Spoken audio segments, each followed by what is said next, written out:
Tinker champs की change making series में आपका स्वागत है, जो अपने साथी ATL छात्रों को आपसी रुचि के विविध विषयों पर शिक्षित करने के मिशन पर हैं। इस मिशन के तहत टिंकर चैम्प्स टिंकरिंग, समस्या समाधान, नवाचार, उद्यमिता और परिवर्तनकारी गतिविधियों सहित कई सूक्ष्म शिक्षण मॉड्यूल प्रस्तुत कर रहे हैं। इस 10 भाग वाली पॉडकास्ट सीरीज में टिंकर चैम्प्स आपको परिवर्तनकारी गतिविधियों के मूल सिद्धांतों को समझने और यह समझने में मदद करेंगे कि आप भी एक परिवर्तनकारी व्यक्ति कैसे बन सकते हैं। प्रत्येक पॉडकास्ट लगभग 15 से 20 मिनट का होता है और इसमें आपके लिए एक परिवर्तनकारी गतिविधि शामिल होती है। बिना किसी देरी के आइए टिंकर चैम्प नीतीश गर्ग द्वारा प्रस्तुत एपिसोड 8 से शुरुआत करते हैं, जो दिल्ली के कक्षा 9 के छात्र और स्वयं एक परिवर्तनकारी व्यक्ति हैं। नमस्कार। टिंकर चैम्प्स की चेंज मेकिंग सीरीज के 8वें एपिसोड में आपका स्वागत है। नमस्कार। आज हम बदलाव लाने की दुनिया में दो बहुत ही जरूरी शक्तियों पर गौर करने वाले हैं। हाँ, समावेशिता और प्रभावशीलता, यानी इंक्लूसिविटी और इफेक्टिवनेस। बिल्कुल। मैं हूं आपका साथी मेजबान और मैं हूं आपकी विशेषज्ञ गाइड। और आज की हमारी बातचीत टिंकर चैम्प्स नीतीश गर्ग के अनुभवों और विचारों से प्रेरित है। अरे वाह, नीतीश गर्ग, कमाल है। तो अक्सर हम सोचते हैं ना कि बस कुछ नया बना देना, कोई सर्किट जोड़ दिया, ऐप कोड कर दिया, या कोई जुगाड़ बना लिया। हाँ, बस यही इनोवेशन है, यही काफी है। हाँ, लेकिन यही नीतीश हमें थोड़ा रुक कर सोचने पर मजबूर करते हैं। जरा सोचिए, कोई आइडिया जो कुछ लोगों के लिए तो बढ़िया काम करे, हाँ? पर कईयों को पीछे छोड़ दे, क्या वो सच में पूरा है? सही बात है। और मान लीजिए कोई समाधान है जो लैब में तो एकदम स्टार परफॉर्मर हो, हाँ, बिल्कुल बढ़िया चल रहा है, पर असल जिंदगी की धूल मिट्टी में, या जहां बिजली बार बार जाती है, या जहां इंटरनेट धीमा है, वहां जाकर वो दम तोड़ दे, तो फिर तो क्या वो असरदार है? शायद नहीं। सही कहा। समावेशिता ये पूछती है कि भाई कौन पीछे छूट रहा है, कहीं कोई रह तो नहीं गया। बिल्कुल। और प्रभावशीलता पूछती है, क्या ये चीज असल में वहां काम कर रही है जहां इसकी सबसे ज्यादा जरूरत है? हाँ, जैसे मान लीजिए कोई हेल्थ गैजेट बनाया पर गांव के बुजुर्ग उसे इस्तेमाल ही ना कर पाए, मुश्किल है उनके लिए। या फिर कोई शानदार लर्निंग ऐप है, बहुत अच्छा है, पर वो धीमे इंटरनेट पर चलता ही नहीं। तो ये उदाहरण हमें सिखाते हैं कि सिर्फ लैब में चलना काफी नहीं है, जरूरी ये है कि आपका इनोवेशन सबके लिए हर जगह काम आए। तो आज हम यही समझेंगे, है ना, कि जो युवा चेंज मेकर्स हैं, खासकर जो अटल टिंकरिंग लैब्स ATL में कमाल का काम कर रहे हैं, हाँ, वो कैसे हमदर्दी से डिजाइन कर सकते हैं, अपने आइडियाज को असली दुनिया में कैसे टेस्ट करें, और ऐसे सॉल्यूशंस कैसे बनाएं जो सिर्फ असरदार ही ना हो बल्कि सबको साथ लेकर चलें, लंबे समय तक टिकें और हाँ, लोगों का भरोसा जीतें। तो वो 3 लेंस याद रखने हैं: नैतिकता, समावेशिता और प्रभावशीलता। Ethics, inclusivity, effectiveness. जब ये तीनों मिलते हैं ना, तभी बनता है असली चमकता हुआ बदलाव। बिल्कुल। तो चलिए पहले बात करते हैं समावेशिता की, दिल की बात। हाँ, समावेशिता, इंक्लूसिविटी। अगर नैतिकता बदलाव की आत्मा है, तो ये उसका दिल है। सही। कोई भी इनोवेशन उतना ही बड़ा होता है जितने ज्यादा लोगों की जिंदगी को वो छू पाता है। पर अक्सर होता क्या है, हम कुछ कूल बनाने के जोश में बहुत एक्साइटेड हो जाते हैं। हाँ, और ये पूछना ही भूल जाते हैं, अरे यार, इस दौड़ में कहीं कोई पीछे तो नहीं छूट रहा। सही बात है। समावेशिता का मतलब ही यही है, ऐसे हल तैयार करना जो सिर्फ कुछ खास लोगों के लिए नहीं, बल्कि सबके लिए दरवाजे खोलें। सबके लिए। हाँ, चाहे कोई किसी भी लिंग का हो, कहीं भी रहता हो, कोई भी भाषा बोलता हो, उसकी शारीरिक क्षमताएं कैसी भी हो, या उसकी आर्थिक स्थिति कैसी भी हो। कोई भेदभाव नहीं। बिल्कुल। एक सच्चा समावेशी समाधान चिल्लाकर कहता है, कोई पीछे नहीं छूटेगा। सोच के देखें जरा, एक इंग्लिश लर्निंग ऐप कितना भी पावरफुल क्यों ना हो, उन स्टूडेंट्स का क्या जो गांव में रहते हैं और हिंदी या तमिल में ज्यादा आसानी से सीखते हैं, उनके लिए तो वो बेकार हो गया ना। हाँ, बिल्कुल। या मान लीजिए 3D प्रिंटिंग से एक कमाल का, बहुत एडवांस कृत्रिम हाथ बनाया। वाह। लेकिन उसकी कीमत रख दी 50,000 रुपए। 50,000? बाप रे। अब सोचिए, कितने लोग हैं जिन्हें इसकी जरूरत है और वो इसे खरीद पाएंगे? बहुत कम, शायद गिने चुने। यहीं पर समावेशिता की असली परीक्षा होती है। ये कोई ऐसी चीज नहीं है जिसे हम बाद में जोड़ देंगे, चलो बाद में सोच लेंगे। हाँ, कि चलो पहले बना लेते हैं फिर देख लेंगे। नहीं, ये तो डिजाइन की बुनियाद है, फाउंडेशन है। इसके कुछ सिद्धांत हैं, या यूं कहें कि कुछ सवाल हैं जो हमें खुद से पूछने चाहिए जब हम कुछ बना रहे हों। क्या सवाल है वो? पहला, क्या अलग-अलग क्षमताओं वाले लोग इसे इस्तेमाल कर सकते हैं? यानी एक्सेसिबिलिटी, पहुंच। जैसे क्या देखने में दिक्कत वाले छात्रों के लिए टेक्स्ट टू स्पीच जैसी कोई सुविधा है? अच्छा, ये जरूरी है। दूसरा, अफोर्डेबिलिटी। क्या इसकी कीमत उन लोगों के लिए सही है जिन्हें इसकी सबसे ज्यादा जरूरत है? क्या वो इसे खरीद पाएंगे? कीमत? तीसरा, कल्चरल सेंसिटिविटी, सांस्कृतिक संवेदनशीलता। क्या हमारा आइडिया वहाँ के कल्चर, भाषा, रीति रिवाज का सम्मान करता है? कहीं हम उनकी भावनाओं को ठेस तो नहीं पहुंचा रहे? ये भी बहुत जरूरी है। और चौथा, और शायद सबसे जरूरी, रिप्रेजेंटेशन। क्या हमने उन लोगों से सच में बात की जिनके लिए हम ये बना रहे हैं? या बस हमने अंदाजा लगा लिया? हाँ, या बस हमने मान लिया कि अरे उन्हें तो यही चाहिए होगा। हाँ, ये गड़बड़ हो जाती है अक्सर। मतलब ये सिर्फ फीचर्स जोड़ने की बात नहीं है, ये तो डिजाइन में हमदर्दी, एम्पैथी लाने की बात है। बिल्कुल। एटीएल में भी, अटल टिंकरिंग लैब्स में कई बार हम देखते हैं कि बच्चे बहुत जोश में होते हैं पर समावेशिता कहीं पीछे रह जाती है। हाँ, कुछ उदाहरण है इसके। जैसे वो फसल देखने वाला ड्रोन। बड़े खेतों के लिए तो चलो ठीक है, बढ़िया काम करता है, पर जिसके पास बस 1 एकड़ जमीन है, वो छोटा किसान क्या करेगा इसका? उसके लिए तो ये काम का नहीं है। सही। या फिर वो health band, oxygen, heart rate सब बताता है, बहुत अच्छा, पर चलता है स्मार्टफोन ऐप से। हाँ। अब सोचिए, कितने बुजुर्गों के पास स्मार्टफोन होता है, या वो उसे आसानी से चला पाते हैं? मुश्किल है।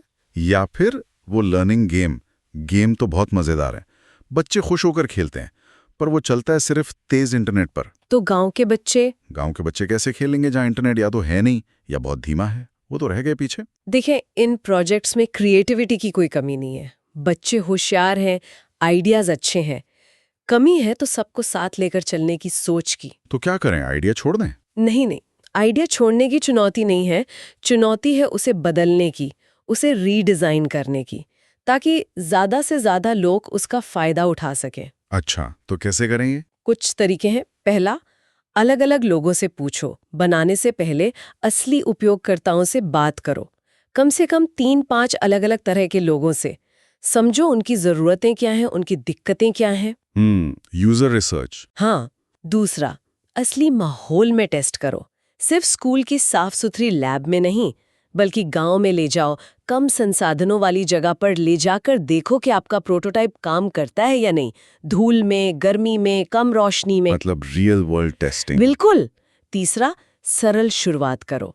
फैंसी चीजें बनाने का मोह छोड़ो। पहले एक बेसिक सस्ता वर्जन बनाओ जो मुख्य समस्या को हल करे। बाद में चाहे तो फीचर्स जोड़ लेना। हाँ, स्टार्ट सिंपल। और चौथा, फीडबैक लेते रहो। लोगों की सुनो, उनकी राय लो और उसके हिसाब से सुधार करते रहो। समावेशिता कोई एक बार का काम नहीं है, ये लगातार सीखने और सुधारने की प्रक्रिया है। ये तो बहुत काम की बात है।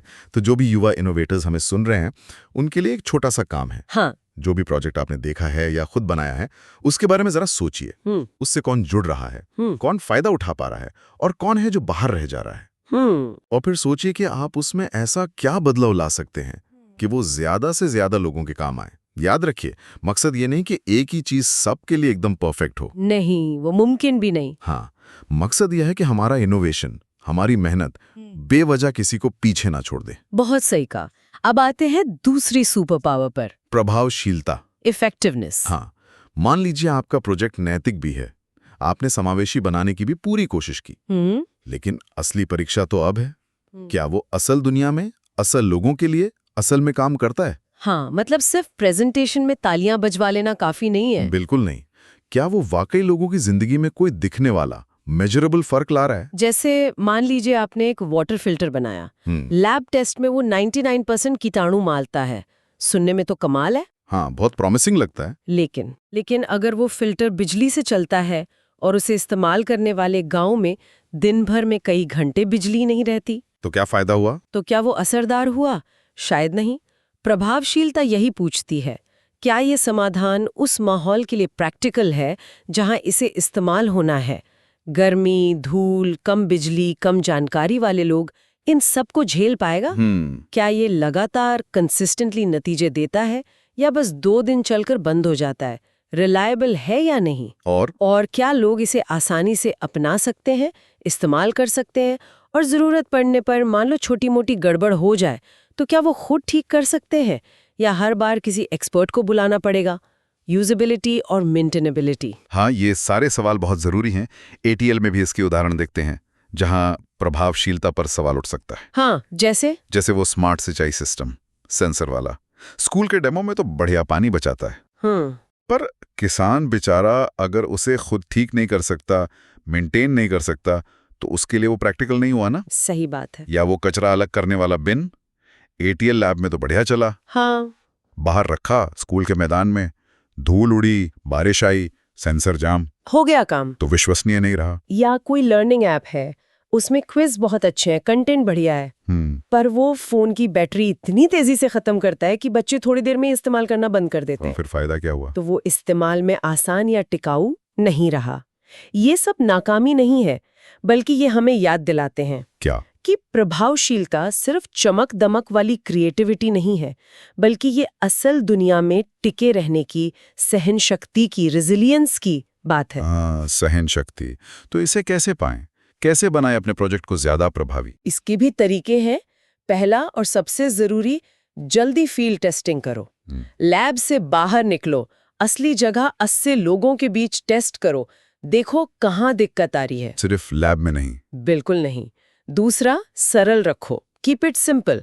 फैंसी तकनीक अच्छी लगती है, पर जो चीज सरल होती है उसे लोग ज्यादा आसानी से अपनाते हैं, समझते हैं, और वो ज्यादा लंबे समय तक चलती भी है। सिंपल इज बेटर कई बार। तीसरा, फीडबैक से सुधारो।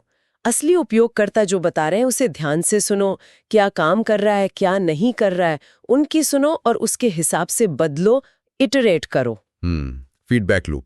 और चौथा, रख रखाव का सोचो, प्लान फॉर मेंटेनेंस। ये चीज लंबे समय तक चलेगी कैसे, कौन इसे ठीक करेगा जब आप यानी बनाने वाली टीम आगे बढ़ जाओगे, क्या लोकल लेवल पर कोई इसे संभाल सकता है, इसका प्लान शुरू से सोचना जरूरी है।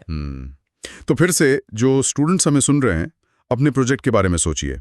क्या वो लैब के बाहर की मुश्किलों को, गर्मी, धूल, बारिश को झेल सकता है? हाँ। क्या जिसके लिए बनाया है वो उसे आसानी से समझ और इस्तेमाल कर सकता है? क्या वो असल समस्या को जड़ से पकड़ रहा है या सिर्फ ऊपर ऊपर से कुछ कर रहा है? ये बहुत जरूरी सवाल है। और क्या आपने सोचा है कि ये लंबे समय तक कैसे काम करता रहेगा? कौन इसे संभालेगा? एक छोटी सी कहानी सुनाती हूँ। हाँ, सुनाइए। एक एटीएल कंपटीशन की बात है। एक टीम ने गत्ते और हेपा फिल्टर से बहुत ही सस्ता एयर प्यूरिफायर बनाया, घर के अंदर कंट्रोल माहौल में। बढ़िया चला। वाह। पर जब उन्होंने उसे एक भरी हुई क्लासरूम में लगाया जहां धूल ज्यादा थी, तो 3 दिन में ही उसका हेपा फिल्टर जाम हो गया। ओहो। फिर टीम निराश नहीं हुई। उन्होंने फौरन सोचा क्या करें। उन्होंने एक छोटा सा बदलाव किया।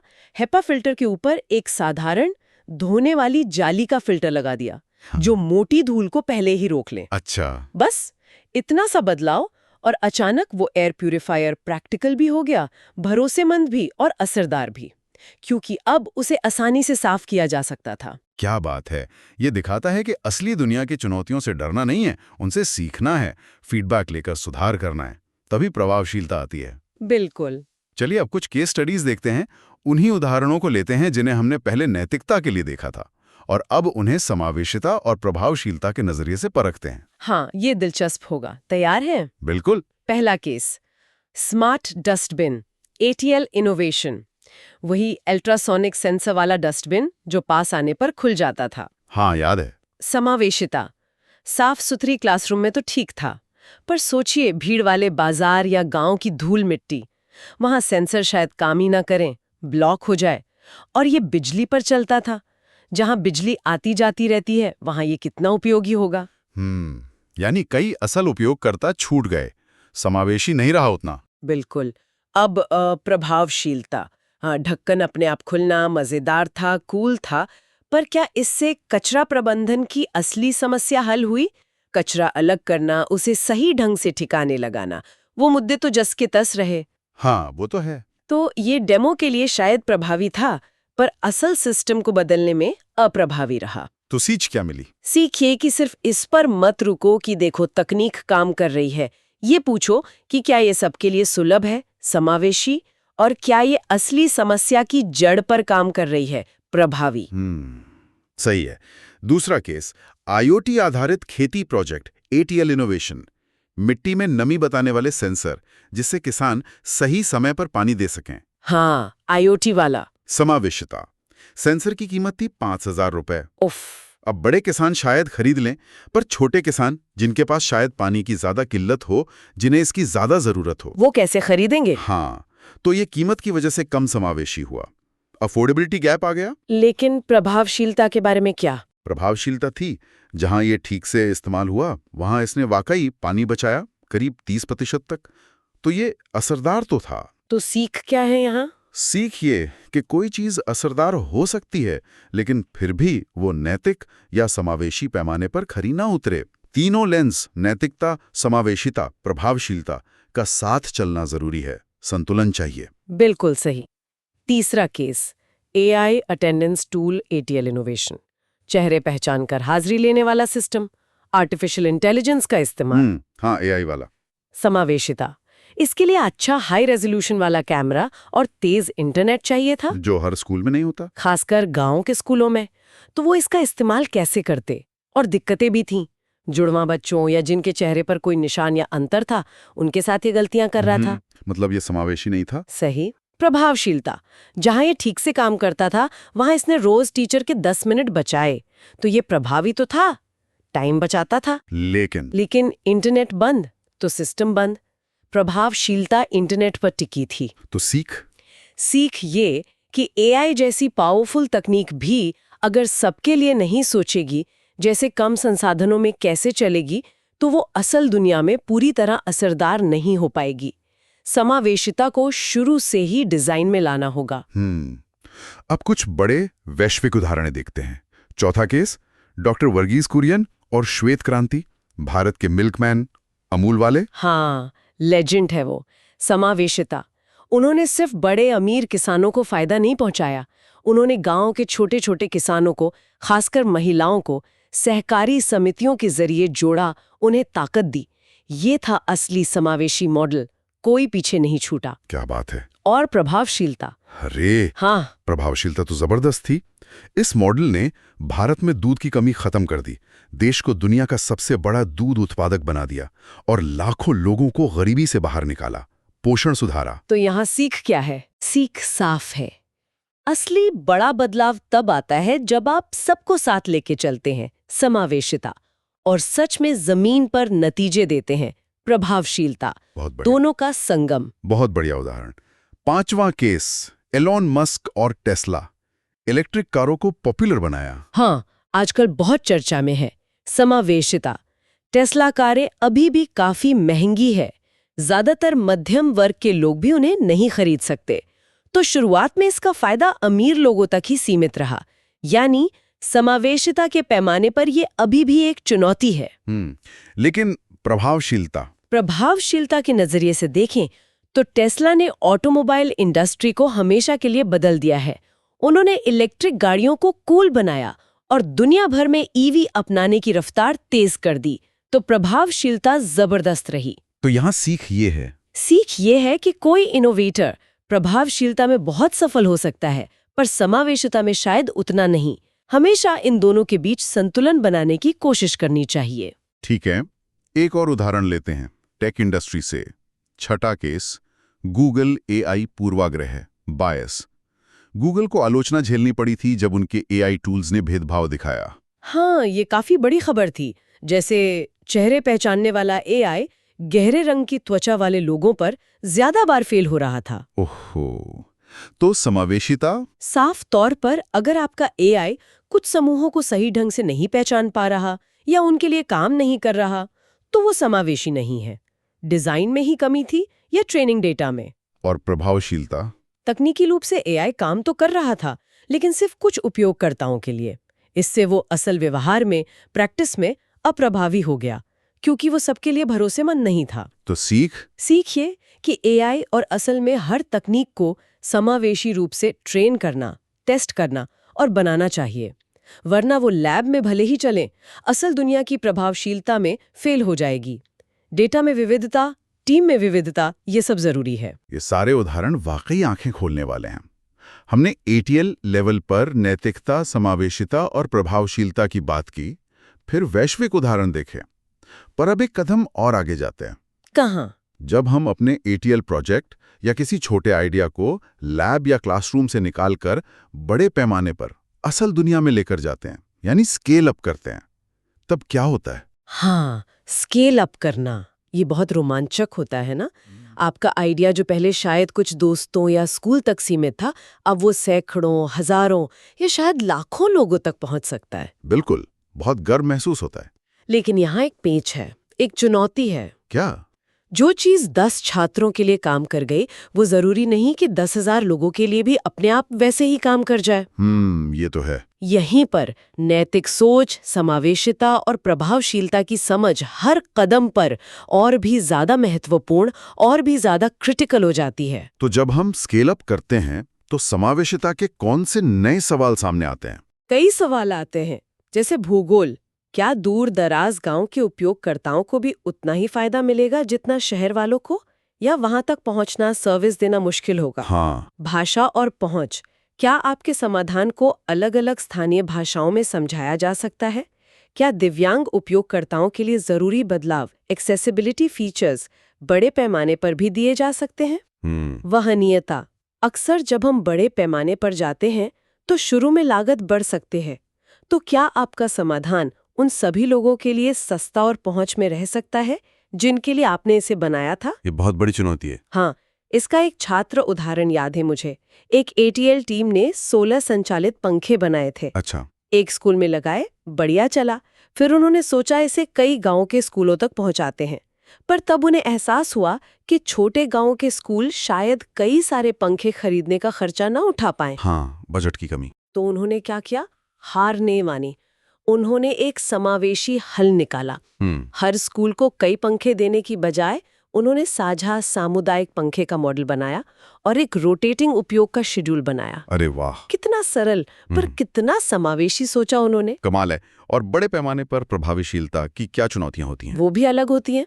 व्यावहारिकता, क्या आपका समाधान अलग-अलग मौसम, अलग-अलग माहौल में भरोसे के साथ काम करेगा? एक जगह चला, क्या 1000 जगह चलेगा? रख रखाव, अब जब आप सैकड़ों या हजारों यूनिट लगा देंगे तो उन्हें मेंटेन कौन करेगा? जब आपकी मूल टीम आगे बढ़ जाएगी तो इसे कौन संभालेगा? क्या लोकल लेवल पर मरम्मत की व्यवस्था है? ये बहुत बड़ा सवाल है। अक्सर प्रोजेक्ट इसी वजह से फेल हो जाते हैं। बिल्कुल। संगति, कंसिस्टेंसी, क्या आपका समाधान हर जगह, हर उपयोगकर्ता के लिए एक जैसा असर दिखाएगा, या कहीं बहुत अच्छा चलेगा, कहीं बिल्कुल नहीं? हाँ। वही वाटर फिल्टर वाला उदाहरण फिर से सोचे। आपने अपनी एटीएल लैब के लिए प्रोटोटाइप बनाया, साफ पानी की लैब कंडीशन में बढ़िया चला। पर जब आपने उसे स्केल करके उन गांवों में लगाया जहां पानी ज्यादा गंदला या कीचड़ वाला था, तो पता चला वो बार बार जाम हो रहा है। तो इसका मतलब ये हुआ कि बड़े पैमाने पर जाने से पहले आपको और ज्यादा असली दुनिया की टेस्टिंग और सुधार करने की जरूरत थी। शायद एक प्री फिल्टर लगाना पड़ता, जैसा उस एयर प्यूरिफायर वाले केस में हुआ था। तो स्केल अप करने के लिए भी लगातार सीखने और बदलने के लिए तैयार रहना होगा। बिल्कुल।